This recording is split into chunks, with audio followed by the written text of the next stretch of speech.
Good evening and welcome. I'm Susan Goldberg, President and CEO of GBH. Thank you for joining the State of Race, Environmental Justice. Threats caused by global warming are intensifying even as we continue to poison the air, water, and land around us.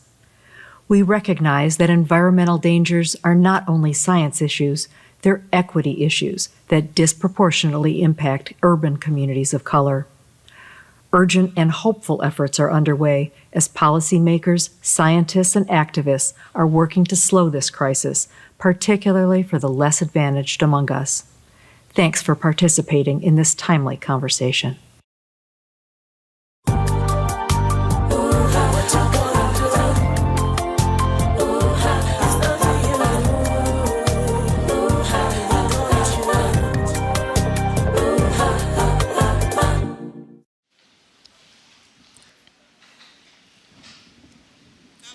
Good evening and welcome to this iteration of The State of Race. My name is Paris Alston, and The State of Race is a co-production between GBH World, the NAACP Boston branch, and the Boston Globe. We are partnering on The State of Race Environmental Justice live from the GBH studio here at the Boston Public Library and the Newsfeed Cafe and virtually on GBH's YouTube channel. So thank you to everyone who's here in person and who is watching. Please join the conversation by sending us your questions and comments either on cards here at the library or from home using the Q&A option on your devices. Right now, we are all witnessing the effects of climate change. I mean, it is almost 90 degrees outside here in Boston at the end of April, which is unseasonably warm. And while each of us is vulnerable to things like extreme weather, pollution, sea level rise, and increased health risk, there are those who are at a disproportionate risk and have little decision-making power and fewer resources to fix or prevent impacts to their homes and areas of work. For these communities, many in Massachusetts are demanding environmental justice, meaning the right to live in a safe, healthy, productive, and sustainable environment. Now, this map shows communities with three intersecting negatives: low income, high diversity, and low English-speaking proficiency. They are also communities who face the brunt of environmental harm with almost no defenses. For instance, the top 10 cities in Massachusetts with the highest concentrations of Black people, such as Boston, Springfield, and Worcester, have significant challenges, including air pollution caused by heavy traffic, poor disposal management, hazardous waste sites, and heat islands. So how do these problems impact our communities? In Springfield, the city held the unfortunate title of Asthma Capital of the U.S. in 2018, with 1 in 5 children being diagnosed. And in 2021, 23 deaths were directly linked to air pollution. While Governor Maura Healey has made the environment a priority with the appointment of Massachusetts' first ever climate chief, we wondered about the existing state priorities for protecting its communities. And here's what we found. Currently, 0.62% of the state's operating budget goes to solving environmental problems, which is down from 1% in the early 2000s. The Environmental League of Massachusetts says that's simply not enough to meet growing demands in the Bay State. And while higher income communities are benefiting from renewable resources like electric charging stations and solar power, those who are most in need continue to lag behind in areas such as clean air and water, solid and hazardous waste management, and green space. So let's dig into this conversation. And joining me now to do that and unpack the problems and the solutions are Dr. Lacey Satcher, who is the Assistant Professor of Sociology and Environmental Studies at Boston College, whose research examines how structural and institutional racism shapes the health and well-being of marginalized groups. Also with us is Zeina Mohammed, reporter for the Boston Globe, who has written on health disparities and the intersection of human health and the climate crisis. Also with us is Sarah Armand, Director of Health Equity and Policy at Green Roots in Chelsea, an organization working to achieve environmental justice and greater quality of life through action and education. And last but not least, joining us via Zoom is Jean-Luc Pierite, who is the President of the Board of Directors for the North American Indian Center of Boston.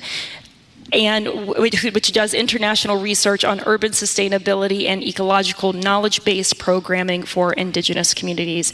Thank you so much to all of you for joining us this evening.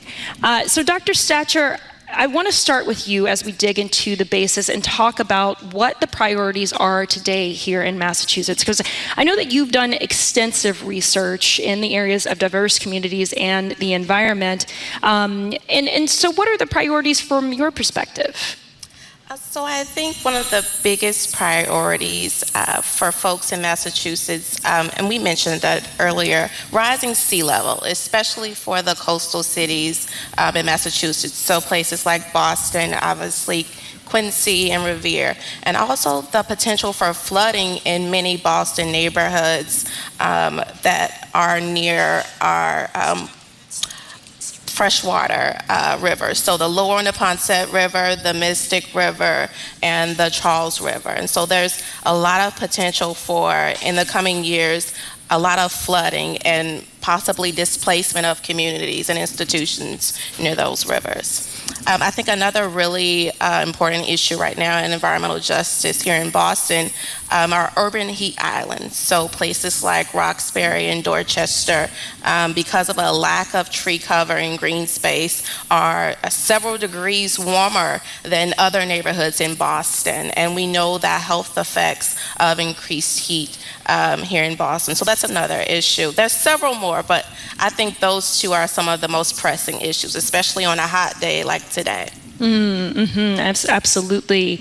And Zeina, why do you think these communities that are at risk are so at risk, right? I mean, I've spoken with Dr. Satcher here on Morning Edition at GBH about whether or not those things are by mistake or if they're by design. You're shaking your head. No, tell us more about that. Well, I think like many of the systemic issues in the city, they're by design. Historic policies of redlining, for example, have dictated which neighborhoods a lot of communities of color end up in. Neighborhoods like Dorchester and Chinatown and Roxbury that are some of the warmest parts and most vulnerable to other climate issues.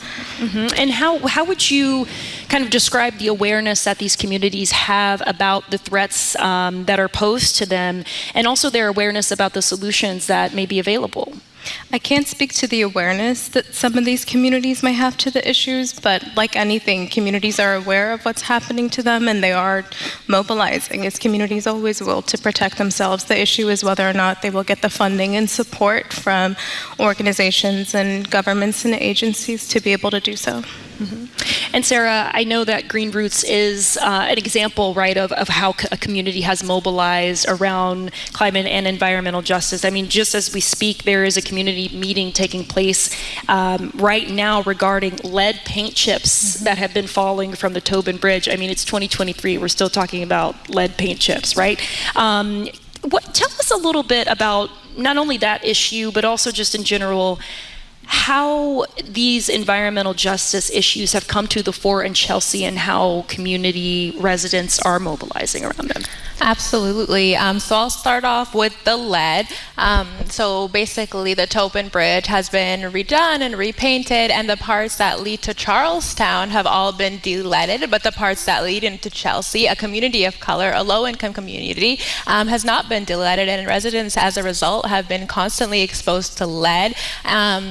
And people can see that impact. People know that lead leads to a higher risk of kidney disease, not to talk about the neurological and brain impacts that it might have. So people have really been seeing this as an issue in their community. And it's actually a community member who alerted us to this fact. A union worker who had worked on the bridge before alerted Green Roots and said, hey, I'm pretty certain these are lead chips. We need to mobilize. We need to engage our community members. And so what Green Roots does is we knock doors, we engage residents, and we support people in getting access to that funding, getting access to the support that they need, while also holding our government and our people accountable.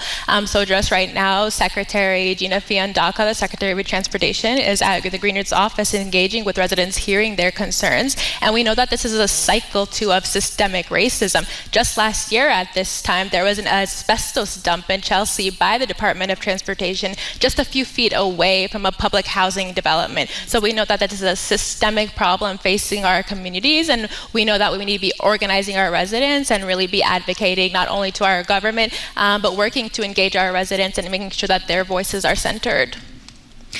So as I mentioned, we have Jean-Luc join us via Zoom, and Jean-Luc, you're here in spirit, and we're so happy for that. And I'm curious, from your perspective, tell us a bit about, I think sometimes it's so tempting for us to talk about all of these communities, right, in silos, even though we know that climate change affects all of us. And so much of it is coming down right to our indigenous communities, and we're talking about land and air and all of these elements that our indigenous communities were stewards of from the beginning. But how are those environmental issues turning to affect them, Jean-Luc?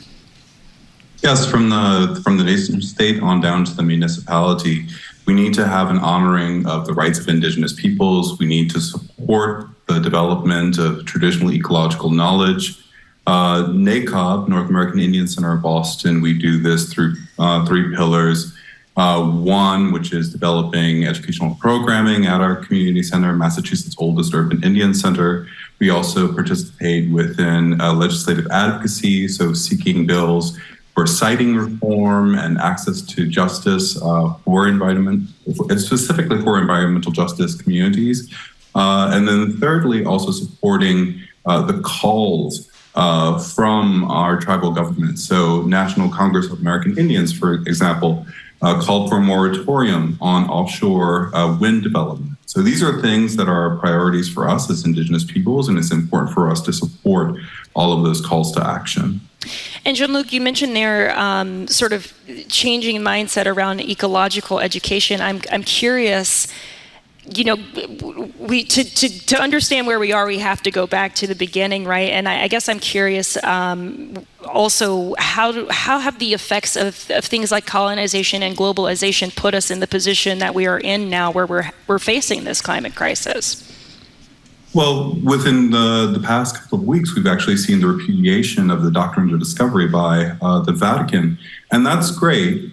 However, we have to be mindful of how that is actually being implemented, again, by the nation states and by the municipalities that have told us for centuries that what we were doing with the land was the wrong thing to do, and yet, Western science is actually coming around to the point where they're saying, "Oh no. Actually, the indigenous peoples had it right all along, and we should be listening to them." So our social structures need to catch up with science and actually need to catch up with the Vatican a bit. We certainly will talk more about that in a moment, but we have a question from a member of our audience. Tracy is asking, what specific areas are facing issues of environmental collapse? Dr. Satcher, I'm going to pose this question to you. If we're talking about Massachusetts, yes, which I'm guessing, yes, I would definitely say my community of Roxbury, Dorchester, Mattapan, several different neighborhoods, Chinatown, and thinking about the word environmental, that's a really broad term, and so these communities are facing like environmental inequality from all sides in all ways. Displacement, whether it's displacements of residents in Chinatown by Tufts and its expanding reach, or whether it's a lack of green space in Roxbury, or whether it's the rising river, Lower Neponset River, near Mattapan and Dorchester. So, but definitely other communities, but East Boston and the ongoing air pollution because of the Logan Airport, just to name a few. Mm-hmm. Yeah, I should mention my Morning Edition co-host Jeremy Siegel has done extensive reporting on those the effects from the airport. This is something we also talked about in our conversation for Morning Edition, but just about how there's a huge Latino population there, and they have mobilized around trying to push back, but also there have been some roadblocks in their way to that fight. And Zeina, talk to, I guess, a little more generally about the roadblocks that can exist in these problem areas when the communities are trying to fight back. What are some of the systemic things in place that may prevent them from getting this environmental justice? Well, civic participation and inclusion is a big one. Massachusetts currently has the lowest rates of African American voters in the country. And so when people can't participate, they can't make their voices heard, they can't advocate for the issues that affect them. And so part of equity, whether that's climate equity, education equity, what have you, can't be solved without giving people a voice in their government and what happens in their communities. Another roadblock is the fact that home ownership, we see large racial disparities in home ownership, and so you can't decide what happens in your home and in your building. You can't decide if solar panels go up, what the materials are, if you don't own it, right? And so for a lot of people that are renters, they don't have a choice in what happens in the building. And Sarah, where does education come in when we're talking about kind of trying to overcome these roadblocks? Absolutely. So I think there's two things, right? The first is that there are real systemic issues, like the issue of home ownership, like climate change, that individual people can't educate their way out of. But what I think Green Roots' role in this is we have a team of community health ambassadors. They're a multi-generational, multilingual group of Chelsea residents who really look like the community that they're serving. They're all people of color who speak a second language, and these people go door to door every single day in our communities, educating people about air pollution, connecting them to the resources around pollution, such as filters and box fans and all these things. And in the summer months, we're constantly having conversations with residents about heat safety, connecting them to cooling and misting stations in our community. So really trying to bridge that divide and making sure that there are trusted messengers in our community who can go have these really challenging conversations about remaining safe in the climate crisis. And do you find, I know I asked Zeina a little bit about awareness earlier, but do you find that the residents kind of automatically know what is happening to them, or is it sort of a realization that comes to the fore when you're opening up this conversation? I think people can definitely feel it through their lived experience. I think people recognize that when their child or their grandchild is running around on the street outside and having an asthma attack on a really hot day, they can connect it to the environment, even if they don't have the right language that maybe some other people are using around it. Gotcha. We have another audience question. Yuan from Wellesley is asking, how have issues relating to environmental justice directly affected Indigenous people? And Jean-Luc, I'm going to turn this question to you. Yes, and also I want to basically kind of unpack the definition of Indigenous peoples, because for a lot of folks, we think about American Indians within local tribes and so forth. But NACOP being an urban Indian center, we're actually a factor of Congress actually moving to terminate its trust relationship with tribes. So you see people that are living away from tribal homelands. But then also that includes the folks from Central South America, Canada, that come here to the area in immigrant communities that are also Indigenous. And so all of these impacts that we're talking about that are disproportionate, these are much more overrepresented by Indigenous peoples. But the big factor is data equity. How does everybody actually account for themselves as Native American or Indigenous within the census, within all of these ways in which the state is actually curating data? This is the big sticking point, how we're actually pushing forward our case to have more resources for our communities to combat these disproportionate impacts. So we're going to switch gears a bit here and talk about the health disparities that can come about when these environmental injustices are happening. So 2 weeks ago, the Environmental News Service reported the Justice Department, the U.S. Environmental Protection Agency, and the Commonwealth of Massachusetts entered a $27 million agreement with the city of Holyoke to reduce overflow sewage discharges into the Connecticut River from the city's sewer collection and stormwater systems. Now, this river provides drinking water for millions and supports recreational uses as well as important fisheries. And in Worcester, low-income areas are typically littered with trash, while wealthier areas remain trash-free. Environmental justice experts say Massachusetts' constitutional rights are being denied when people can't live, quote, in a healthy and clean environment, because this is literally written into our Constitution, folks. And furthermore, Northeastern University's professor Daniel Faber stated that, quote, Massachusetts ranks top 3 in the country for locating hazardous waste next to communities of the elderly and people of color. And on top of all of that, residents of these communities are more likely to live in housing that exposes their children to the top triggers of asthma, as we've been discussing, which raises the question, what other health risks are these communities facing due to poor air, water, and toxic waste? Now, this chart identifies exposure to smoke, musty smells, mold, leaks, and roaches or rodents among those who own versus those who rent their homes. Now, how are these environmental issues impacting the health of those living in these communities? And we're going to dig right into that. Dr. Satcher, what are the dangers of releasing sewage into the Connecticut River, as we've discussed, for the communities that are around it? That's a great question, and it really depends on what are you thinking about when you think about community, because there are impacts on humans, right? And so we know that sewage contains bacteria and fungi, parasites, and other chemicals and things that cause a lot of illnesses, right? But there's also the other side of the non-human animals in those communities. And what we know about sewage is that it contains high levels of phosphorus and nitrogen, and that is really good for algae blooms. And what we know about algae blooms is that they can completely disrupt the ecosystem in bodies of water. So you're looking at really devastating impacts, not only for humans in those communities, but also non-human animals and organisms.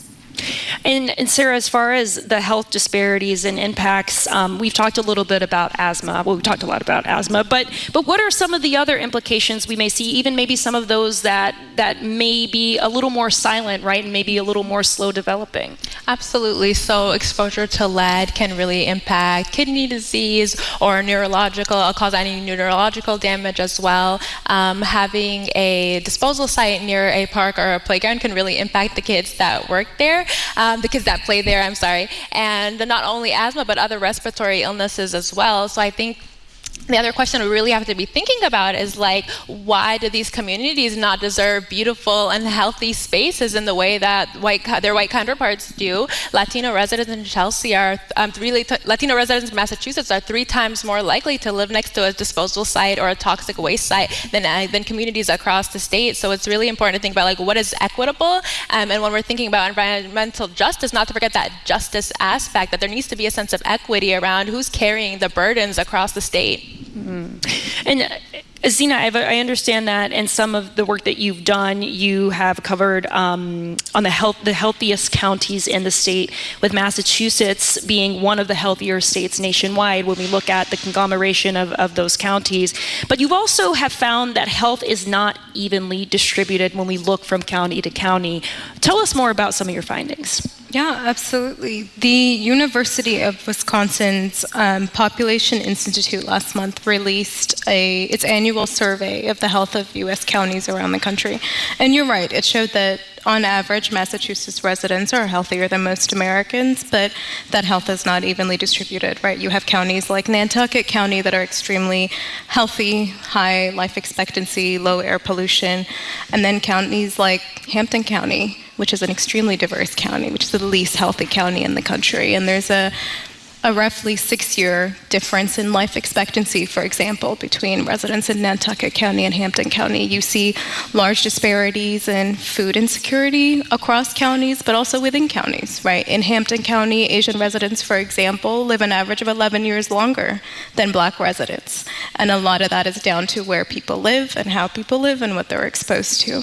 And it's interesting because I was reading something today that was, I believe it was in some science journal, and I don't want to misquote which one it was. I'm not going to tell you which one it was, but it essentially was describing how, right, this concept of climate anxiety, right, and that can manifest itself in many ways. People report stress levels or mood changes, or maybe it's high blood pressure, et cetera. But it also made the point that a lot of times we associate climate anxiety anxiety more with white people and not as much with people of color. But we know that people of color are also dealing with all of these other issues, right, that are bringing them anxiety, like trying to pay their bills or put food on the table, or maybe they're working multiple jobs. So is that all compounded? Like, do these environmental impacts just sort of worsen all of the other things that they're dealing with, even if it may be way further in the subconscious, or just kind of generally in the subconscious and not at the forefront?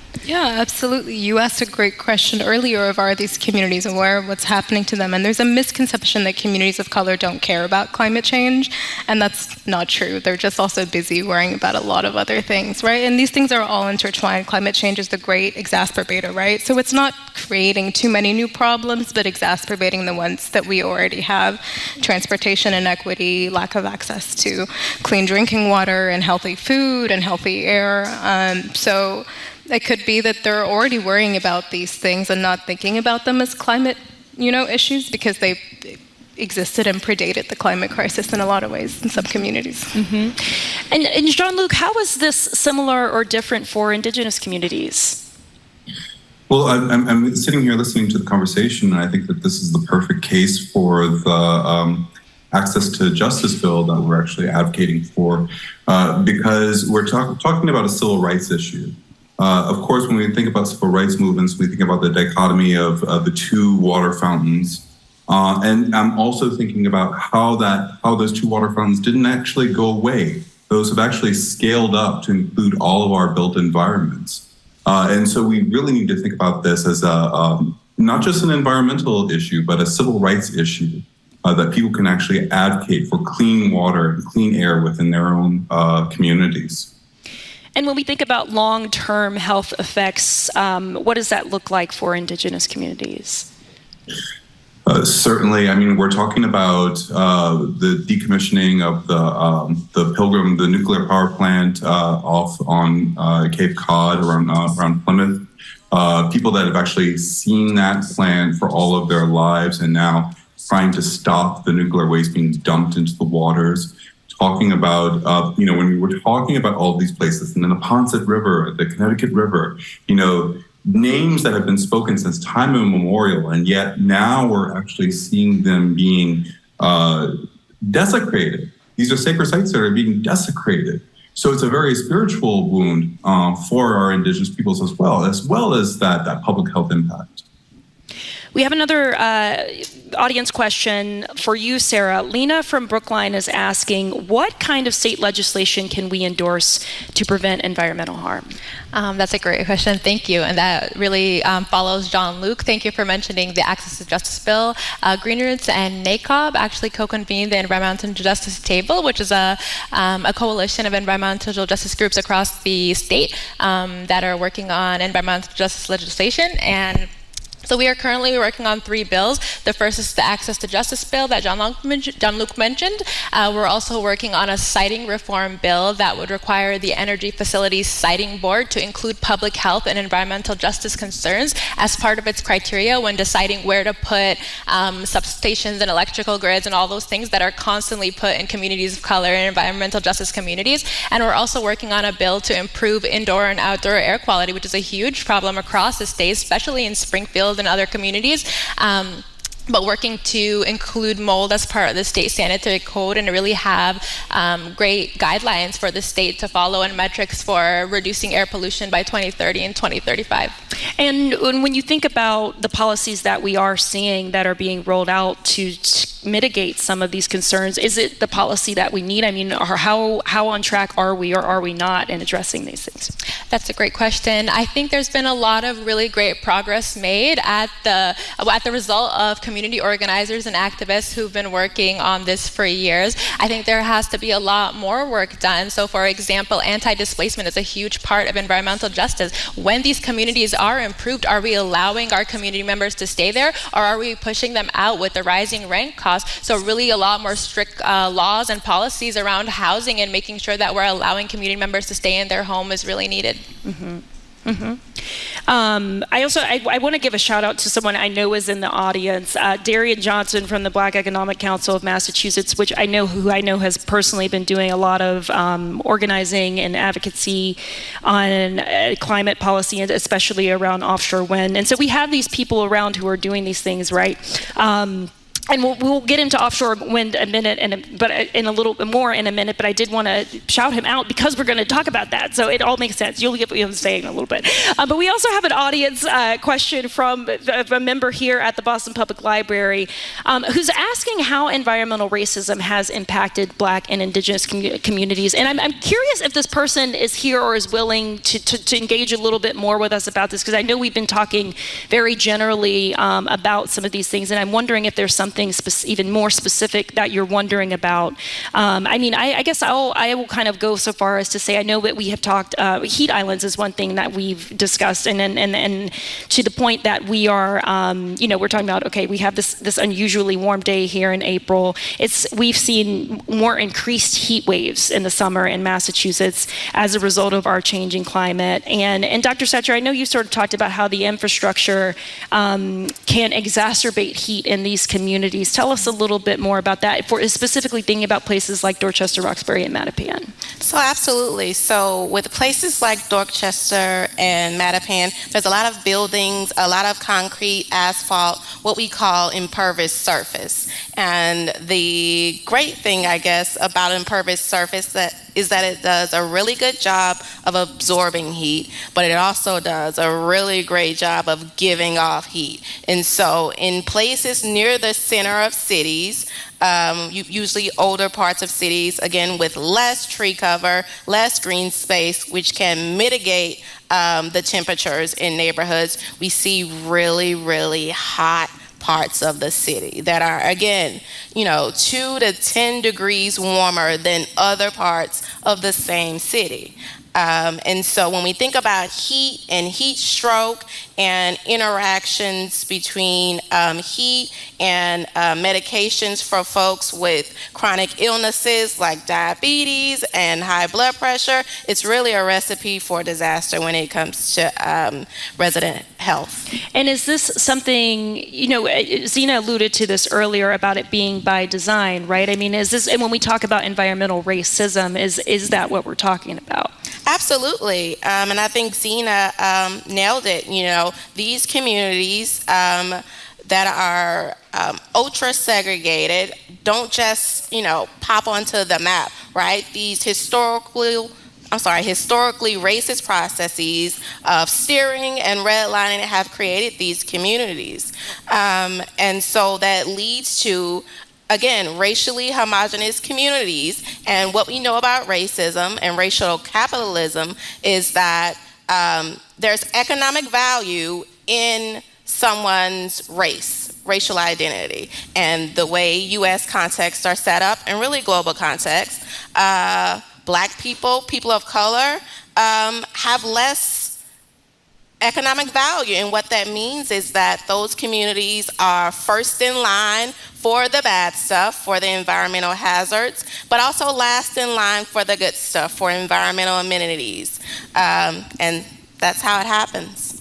And Jean-Luc, is a similar dynamic unfolding for Indigenous communities when we talk about sort of deliberate practices that have led to this environmental injustice? Yes, and I'm just going to take y'all to my own hometown of New Orleans in southeast Louisiana.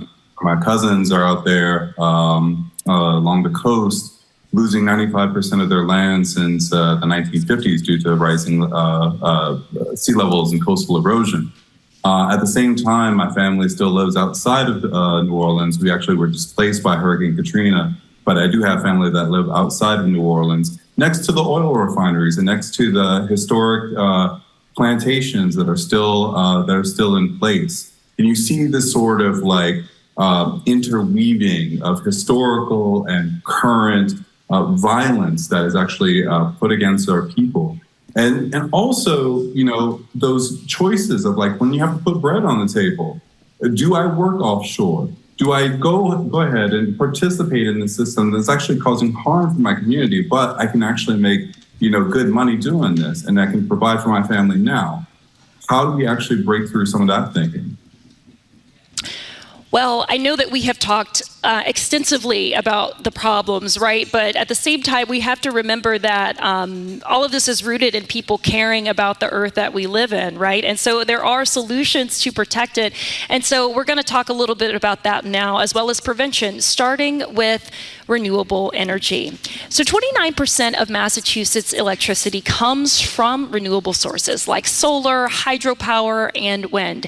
This statistic does not compare well with the rest of the country, however. According to the Boston Globe, Massachusetts ranks 29th in total power generated from wind and solar combined, compared to other states like Texas, Iowa, Oklahoma, and Kansas, which all rank in the top 5.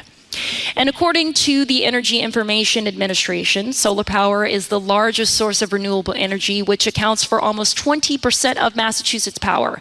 Biomass, which includes organic waste, wood, and trash, make up 5% of Massachusetts electricity generation. Hydropower supplied the third largest amount of in-state renewable electricity and accounted for about 4% of the state's total net generation, and wind just 1%. Clearly, there is much more work to be done to tap into renewable resources, so let's discuss how to do it. And joining us for that part of the conversation is Dana Ribeiro, the Massachusetts liaison for Vineyard Wind. Dana, thanks for joining us. Thank you for having me. So talk to us a little bit about Vineyard Wind. Like, what is it for people who don't know, and what is it expected to do for Massachusetts? Okay, so we are building the first large-scale offshore wind farm in the U.S. So there'll be 62 turbines generating enough energy for 400,000 homes. And it's so weird hearing myself. Sorry if I'm talking You sound weird. great. Okay. 400,000 homes and small businesses. So it's the equivalent of taking over 300,000 cars off the road each year. We should be up and running by this October.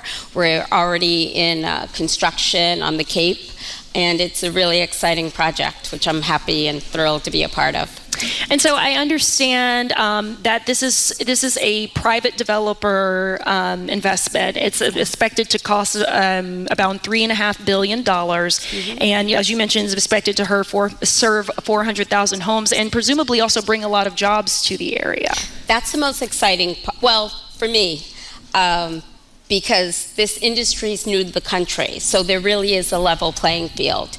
So I know with Vineyard Wind, the CEO really wants people working to reflect the community. We have a PLA signed, a project labor agreement, which requires 10% women, 20% BIPOC, and 51% local.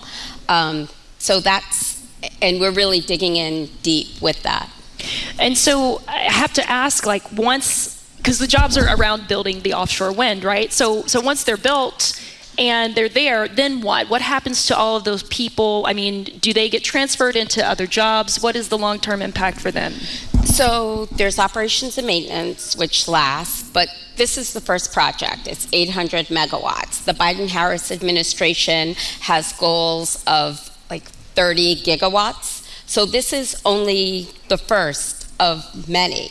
So when you're done with this, you go on to the next project, which is super exciting because you have a career with a great paying job for as long as you want to be in this career. Mm-hmm.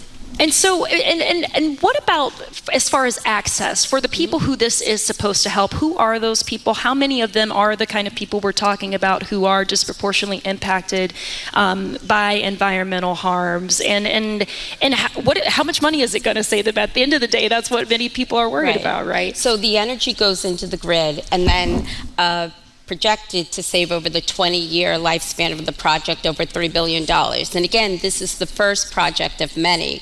So the more projects that are built, the more clean energy that's put in the grid, the lower the cost for everybody. Mm-hmm. Wait, I'm sorry, I think I'm going off. No, you're fine. Oh. No. We were talking about who would have access to this, and of course, what would it look like as far as bottom line, how it's affecting their pockets. But then, also the jobs, the careers. the office is in New Bedford. New Bedford hasn't had any new industry in a very long time. And traditionally, any industry was, people of color didn't fare well. For example, when there were factories. My grandmother worked in a factory. That's how she built, that's how she bought her house, that's how she, made her way. And I just remember growing up, she trained all of her managers. All of the guys that graduated from high school, all the white guys, she trained them. And one day me saying, Nana, why don't they just make you manager? And she was just like, that's not gonna happen for me, And it was the first time really I saw how other people, how the country and the world sees my grandmother and then me, right?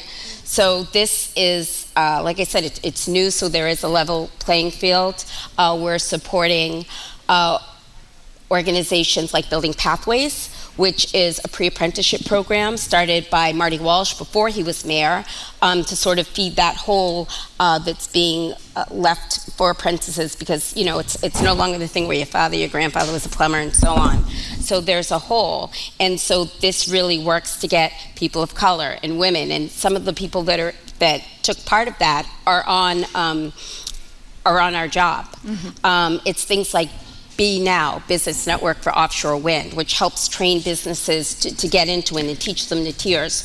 We're supporting them as they're teaching, really focusing on minority-owned businesses, which is super exciting. Mm-hmm. Career fairs that we've had 2. The last one, we had contractors, 36 contractors, over 164 jobs. Wow, that sounds very, very impactful. And I want to get. There's so much to talk about with this project, and I know Jean-Luc, considering what we were mentioning earlier about offshore wind, that there's more conversation to have there, and we'll get to that in a second. But we do have a question from a member of our audience here at the Boston Public Library, who's asking, what are the timelines and what is the urgency for many of these issues, many of these solutions, right? And Sarah, I'm going to pose this question to you and also tack on to that. What other solutions should we be considering in addition to things like offshore wind? Absolutely. I think we really need to be considering what are the local interventions that we could be doing at the community. So for example, at Greenroots, one of the projects we're working on is called the Cool Block. So we're identifying the hottest parts of our city, and we're going in there and we're planting trees ourselves, and we are stipending community members to go and water those trees and really creating and fostering that love and care for the environment. So yes, these really big, large-scale solutions, and also these interventions that can be done at the community member, where we can paint the roofs of large buildings white, where we can lighten the asphalt so it's not black asphalt and it's gray, and reducing heat temperatures by a little bit, planting trees, increasing green space, and all those kind of things can be done and also benefit community members. Beyond, it sounds cool, right? I know you mean cool box in terms of heat, but that sounds very cool in terms of being a community member and being able to participate in your community in this way. And Jean-Luc, as I mentioned, offshore wind can be controversial, especially when we think about the impact that it can have for certain communities, including indigenous communities. When you hear about projects like Vineyard Wind, Jean-Luc, what comes up for you? So the big thing is that the moratorium for offshore wind coming from the National Congress of American Indians, especially Vice President Lance Gumbs of the Shinnecock Nation, speaking about how tribes have been left out of this development conversation, how there needs to be more comprehensive tribal consultation. That's the big key of it. The second thing is that folks that are listening to this broadcast from outside of Massachusetts may not be aware of how Black and how Indigenous the vineyard actually is. And so we're actually looking for those direct impacts. The jobs, yes, and transmission to the island itself. We need to have those direct impacts from the sort of systemic solution. And Dana, I want to give you a chance to respond to that. How are you considering that as part of this conversation? We've had robust conversations with Indigenous people on the island, but we recognize it's not enough. So we're continuing and more listening and looking for solutions that they present so that we can implement them. Absolutely. Mm-hmm. And I also have to point out that this isn't the first offshore wind project that's attempted to come to Massachusetts, right? We know that Cape Wind was one and that it fell apart essentially. Right. And we also know that Vineyard Wind has been criticized for the impact that it could have on the state's fishing industry, which is huge here in Massachusetts, as well as the state's endangered right whale population, which is increasingly in danger. And there are pending lawsuits related to those things. So how is that being taken into consideration? And at what point, at each point in the development of this project, how are those things considered, and maybe taken into, in terms of taking it into consideration, maybe shifting some of the ways that this project is approached? So with the right whales, there are several things put in place. One, lower the speed of the boats. Also, we have protected species observers that are on the boats, and there's a work halt. So if you see something, everything stops. Also, there are these sound implements that you can put sound walls, and it's basically bubbles around each one while you're building it, and it insulates. The ocean is everybody's, right? And we want to make sure many of the people that work there, like I'm New Bedford, third generation. I work with people that on the Cape that are from the Cape, people on the Vineyard that are on the Vineyard. This is our home. And the ocean is something we grew up with. So we want to protect it. And we want to make sure that we're not, in the attempt to do good, do harm. In terms of fishing, I mean, New Bedford is the largest fishing port in the world. 70% of scallops that we eat in the world get brought in from New Bedford. Prior to this, I was a city councilor. I was a chairperson of fisheries. I realized how important that is. And Vineyard Wind has worked with fishermen. We actually changed the 62 turbines, the design. They're 1 and 1 nautical mile apart. Working with fishermen to make sure, for example, if their gear is lost, that we have money in place to reimburse them, hiring certain fishermen in their fishing boats for the PSO work. We're trying to create partnerships everywhere, listen to people, and absolutely pivot when it's going to affect, when there's going to be affected is greater than what needs to happen. Mm-hmm, mm-hmm. So I do want to make sure we mentioned biomass so that we are integrating that into this conversation when we think about solutions as well. And Dr. Satcher, we have an audience question from Johannes who is asking whether we should really consider biomass as a renewable resource. So I'm on both sides of this. When we think about renewable energy and especially biomass, there's always this kind of oxymoronic situation because, again, you know, we're wanting to still have development and power our homes, our cars, our cities, but there is a cost, and it's a constant balance of just how much is enough and just how much are we damaging the environment to power, you know, human, you know, activities. So I think using biomass is a good first step, but I think there are several scientists and other environmental people with environmental ideas that are increasingly coming up with better solutions. And Zeina, I also want to ask you, because I'm thinking about, you know, Sarah mentioned the tree planting. Through this conversation, I have been thinking about how every other week or so I go to my local compost bin and compost, right? And like these are small things, but are they folded into this conversation? And what are some of the things maybe that we have to consider? Similar to both what Dr. Satcher and what Dana have said about even when we think about solutions, maybe where some of the loopholes may be that we're not thinking about.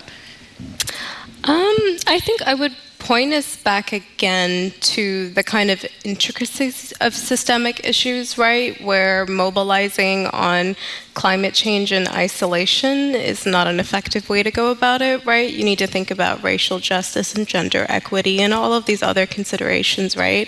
And so when you think about climate solutions, it is renewable energy and air pollution and all these other things, but it's also transportation. right? Where there's a lot of mobilization and energy around clean cars right now, right? EVs, which are better than gas cars sometimes. But the real solution is green public transportation, right? It gets cars off the road. It gives us more space to repurpose for other things, green spaces, walkways, what have you, right? Thinking about the fact that a lot of communities of color, there is segregation in what types of public transportation people take, right? And also the access or the reliability, right? Absolutely. We're like here in Boston, the train is generally taken by wealthier and whiter parts of the city, and communities of color are disproportionately bus riders, right? And it is better for you to be on the train, right? In addition to the fact that, you know, people who take buses spend longer on commutes, 66 hours, right, annually. You are also exposed to, you know, traffic pollution and other things, right? Or another intersection that I think there is an opportunity to introduce is prisoner rights, right? Prisoners are extremely vulnerable to climate change because they're not in control of where they are, right? And so thinking about flooding and who gets evacuated and if they get evacuated, right? Last year in Florida, we saw a lot of flooding, and in a lot of the counties, prisoners weren't evacuated because they're at the mercy of what local government decides to do, right?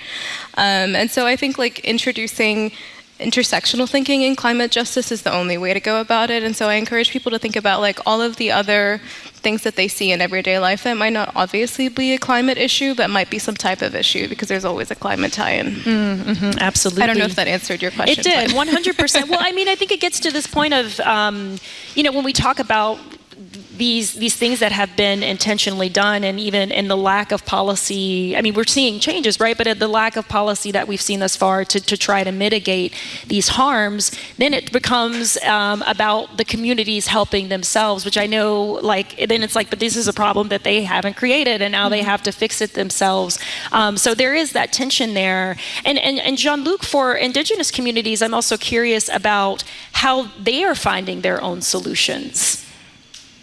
Yes, because the thing is that first and foremost, we cannot live the way that we've been living this whole time. We're talking about like even just keeping up with cars and everything, those EV cars and those lithium batteries, thinking about like how the lithium is actually extracted from indigenous lands within South America, Bolivia, and so forth. So, you know, we definitely have to kind of think about like, this is why I kind of appreciate this conversation, that we're having this very intersectional conversation. We're actually kind of like crossing like all of these different things, all of these different lines. And this is the mindset that we have in terms of our ways of knowing, our traditional ecological knowledge, that how I treat the earth is relative to how I treat my mother, my grandmother, and so forth. So we really have to have a different mindset and a different lifestyle to be able to go forward. We can't just have adaptive technologies to continue the lifestyle that we've been having.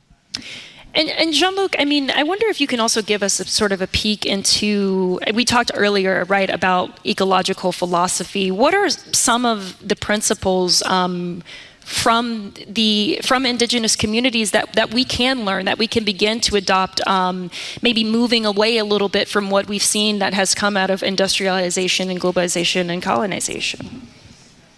Yeah, I think that, you know, well, for one, we can only speak for our own nation. But also, you know, when we think about like sort of the calls to action that have come into sort of like the mainstream consciousness in terms of water is life, land back. These are things, these are principles that are, yes, these are environmental justice calls to action, but these are things that are actually kind of based upon the people actually voicing what the philosophy is. Because, you know, at the end of the day, it's not necessarily that this is our land, this is our political territory. Rather, we are of the land, and we need to get back to being who we were as people of the land and of the waters. So I'm going to open this up sort of to everyone, but I'll start here with you, Dana. When you hear something like that, and when you think about the role that that corporations play. I mean, we have a question from a member of the audience who's essentially asking what corporate law actions can lead to, or considering that corporate law actions or corporate actions lead to the biggest change. What can businesses be doing to make sure that they're being good stewards of the land and the air around us? I think listening, first and foremost, meeting with Jean-Luc and other tribal members and really listening and then implementing based on what they say. I know with Vineyard Wind, listening is the most important thing, not only with that issue, but with others. And I'm inviting anyone else to chime in on that, but also just sort of to generally give your closing thoughts about where we go from here. And Sarah, go ahead. Totally, I can start. So I think it's really important to think about environmental justice as being the process and not just the outcome. Environmental justice isn't just the outcome, it's about how people are engaged, how they can participate in making decisions about their environment despite financial barriers, despite language barriers. So really making sure that there's always community participation, or centering the experience and identities of those who are most marginalized. Mm-hmm. Dr. Satcher? Absolutely, and just to add to that, I think it's also really important to think about having culturally, socioeconomically, and racial and ethnically diverse representation on these boards of organizations and governments that are making decisions that are impacting communities, whether it be siting of a landfill or, de-leading a bridge. Having more diversity and representation is really important. Mm-hmm. And Zeina, I'm going to tack on to your closing thoughts. I'm going to give you a little bit extra work to do here, but also just in addition to that, tell us what's the role of media in setting the tone for how we have these conversations and how we put the pressure to hold people accountable and to reverse the harms. Yeah, absolutely. Again, on the issue of inclusion and representation, it's important to make sure that our media is representative of the people that we're speaking for and informing, right? There are issues that might be obvious to certain people based on their lived experience, and so getting a breadth of lived experience in the newsroom is a really important part of equitable coverage and coverage that is actionable for communities, right? And I'm blessed enough to work in a newsroom where I see myself represented, and nowhere is perfect and there's a lot of work to be done at the industry level, but I do feel that there's a sense of urgency from a lot of news organizations right now to do what they can to diversify and make sure we're inclusive. But part of that is also about funding media, right? Which is not so much on the everyday person as it is on the powers that be. But Massachusetts again is very lucky to have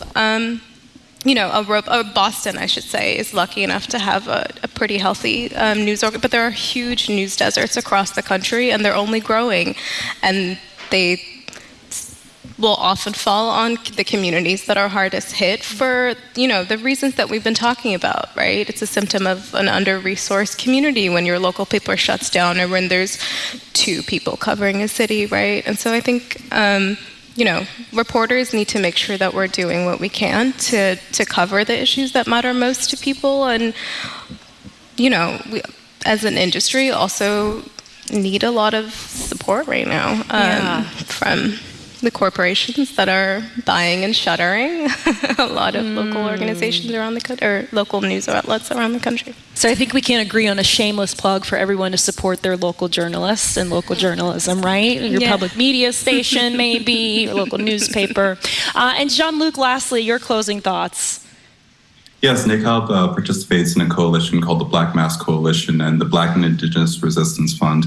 We have a blueprint for the new world, which has targets for public and private sectors. The crux of it being that how can we actually set goals for both of these sectors to divest from the systems that are doing harm to our communities, such as fossil fuels, such as mass incarceration, and directly invest in the folks that are on the front lines calling for change. So that's what we need. Divest from harm and reinvest in the communities. Well, I want to say a huge thank you to Jean-Luc and each of our panelists for just having a really amazing, thorough, and wide-ranging conversation tonight as we have explored environmental justice here in Massachusetts. We also want to give our appreciation to our partners at the NAACP Boston branch, as well as the Boston Globe. And we want to thank you for joining us here at the Boston Public Library and online. Give yourselves a round of applause for being just at least an ounce smarter as a result of tuning into this conversation, and we promise to get to every question online and in person. You can find out more information by visiting our State of Race page on gbh.org, and until next time, take great care. Welcome to America, where our babies are having babies, locked up and mistreated, babies taking care of babies. Hi everyone, I'm Elijah Farron from GBH's local marketing department. We're glad you could join us during tonight's discussion.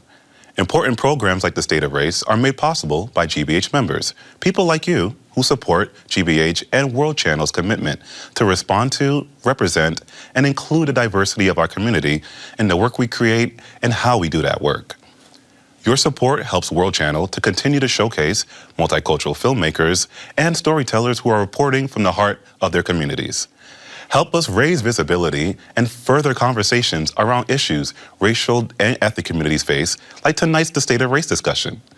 Tonight, if you're able to give $5 a month as a sustaining member, that's just $60 a year. We'll then send you this GBH Create Local shirt to show our appreciation. Tonight, there are 3 ways to give. Visit wgbh.org/support events, text GBH to 800-204-3811 using keyword GBH to donate, or you can scan the QR code here to open the donation form on your screen of your smartphone. There will never be a better time to give. Donate to GBH today because every dollar counts. By supporting GBH today, you are letting us know what matters to you. Out of all the news and information sources available, you turn to GBH. That's why we're turning to you to ask for your support.